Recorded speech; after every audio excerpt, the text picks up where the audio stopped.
దాదాపుగా పశ్చిమ నియోజకవర్గం 1983 తర్వాత టీడీపీకి ఎప్పటికీ అది ఒక అన్నం ద్రాక్షగానే మిగిలిపోయింది.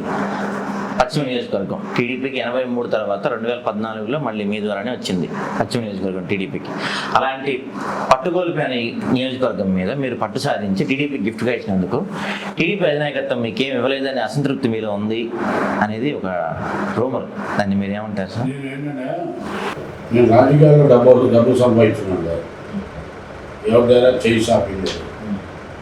కష్టపడి వ్యాపారం చేస్తున్నాం, ఋతులో మనం భగవంతుడు ఇచ్చాడు అంటే సుఖంగా బతుకుతూ ప్రజలకు సేవ చేద్దాం, నా నియోజకవర్గం బాగా చేస్తున్నాం ఆశిస్తూ ఎలక్షన్ టైంలో అందరూ అడగవచ్చు, తప్పే లేదు. ఒక నెల కాదంతా పార్టీని నమ్ముకొని వచ్చా.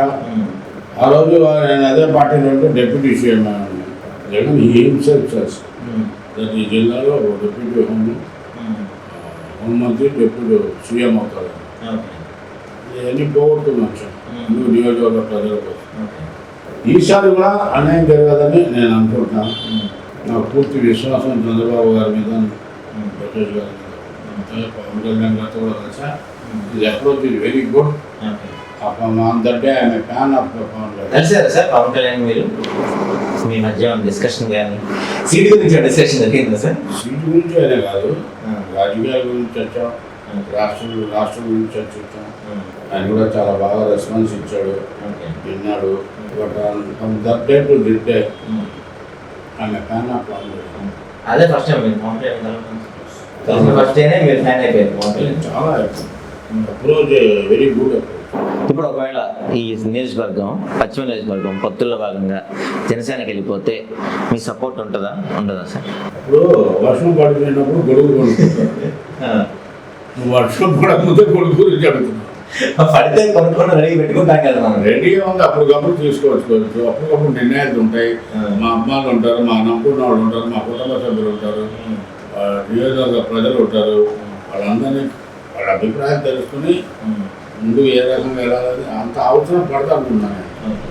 ఇప్పుడు మమ్మల్ని కాదని ఇక్కడ ఇంతవరకు ఎవరు గెలవాల, మా సహకారంతోనే గెలిచారు. అది చరిత్ర. విజయవాడకు వచ్చి ఎల్లంపల్లి గెలిచా అంటే నేను ఇండిపెండెంట్ వల్ల గెలిచాను. రెండో తడ గెలిచింది గాలిలో గెలిచాడు.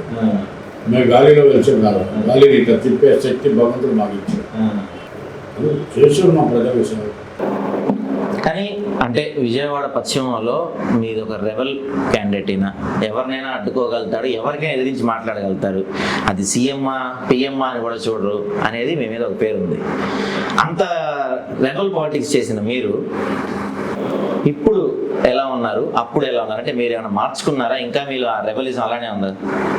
ఎప్పుడు రెబల్ ఏం మార్పు రావాలి. అయితే పిల్లలు మంచి చెడు మారుతున్న పరిణామాలు, ప్రజల్లో మార్పు ఇవన్నీ గమనించి సినిమా చూస్తున్నాను.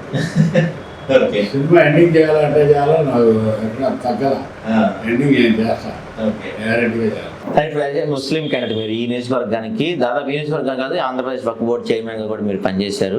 ముస్లిమ్స్కి మీరు ఇక్కడ ఒక రిప్రజెంట్గా ఉన్నారు.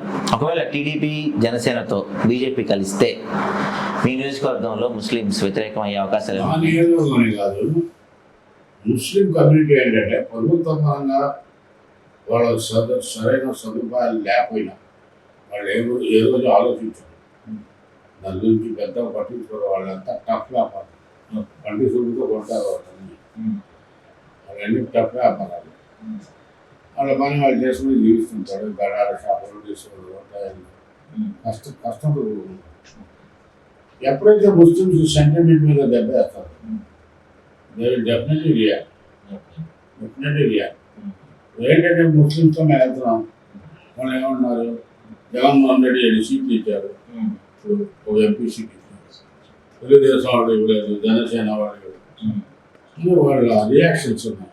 మేము బాబు గారు కూడా అదే చెప్తాం, మీ పార్టీ మంచి సైనికులుగా, మీ పార్టీ కార్యకర్తలుగా మేము కూడా ప్రజల్లో వెళ్ళేటప్పుడు ఆ ప్రజల్ని మనం సమాధానం చెప్పుకునే పరిస్థితి మీరు కలిగించాలి. మనం వెళ్ళి ప్రజలు అవమానం చేసే విధంగా మీ నాయకత్వం ఉండకూడదు సార్. కాబట్టి క్యాస్ట్ ఎక్కువ ఉంది, వాళ్ళ సెంటిమెంట్ మొదటి మంత్రులు అయ్యారు, ఎమ్మెల్యేలు అయ్యారు, మేయర్లు అయ్యారు. కాబట్టి మీరు న్యాయం చేయాల్సిన అవసరం ఉంది. ఉమ్మడి జిల్లా కృష్ణా జిల్లాలో there is not less than 3,25,000 votes. కాబట్టి అటువంటి స్ట్రెంత్ ఉన్న క్యాస్ట్ని చేస్తే రేపు ఎంపీలకి ఎఫెక్ట్ ఎమ్మెల్యేల మీద పడుతుంది. రిజల్ట్ తారుమారు అయ్యే పరిస్థితి ఉంది. ఇంత రాజకీయ చరిత్ర ఉంది, ఒక్క అవినీతి మచ్చలేదు, అయినా జలీల్ ఖాన్కి మంత్రి పదవి అందరి ద్రాక్షగా మిగిలిపోవటానికి ఆ ఒక్క ఇంటర్వ్యూ కారణం అంటారా సార్? అది అది కాంబినేషన్ కొత్త రావడంలో అంత ఇదేంది. ఎందుకంటే ఆ రోజు గవర్నర్ ప్రభుత్వానికి వ్యతిరేకంగా ఉన్నాడు. పార్టీ మారిన వాళ్ళకి మంత్రి ఇస్తే యాక్సెప్ట్ చేయాలి. ఈ లోపయ్య గారి విషయాలు తెలియదు, దానికి దీనికి సంబంధం లేదు. చంద్రబాబు అవగాహన కలిగిన అనుభవం కలిగిన సిల్లీ తీసుకుని తోడు చేరటం ఆ దాంట్లో పోయింది. నాకు మంత్రి మీద పెద్ద ఇంట్రెస్ట్ ఉండదు. నేను 3 సార్లు మంత్రి ఎమ్మెల్యే ఉన్నా లేకపోయినా నా పవర్ నాదే. దేవుడు దేవుడు ఆ స్థాయి మనకు ఉంచాడు దేవుడు. అన్ని కులాల్లో ఓ మైనార్టీ కాదు, బిజినెస్ మ్యాన్, ఓ స్నేహితులుగా అందరూ నాకు గౌరవిస్తారు, ఆదరిస్తారు. Even BJP people also support. Last time I got to know that 80% already is Gujarat is Bangalore.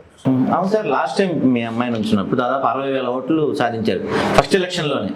అది నాకు తెలిసి పశ్చిమంలో తెలుగుదేశం చరిత్రలో హైయెస్ట్ ఓటింగ్. అది మిమ్మల్ని చూసేసారా, టీడీపీని చూసేసారా?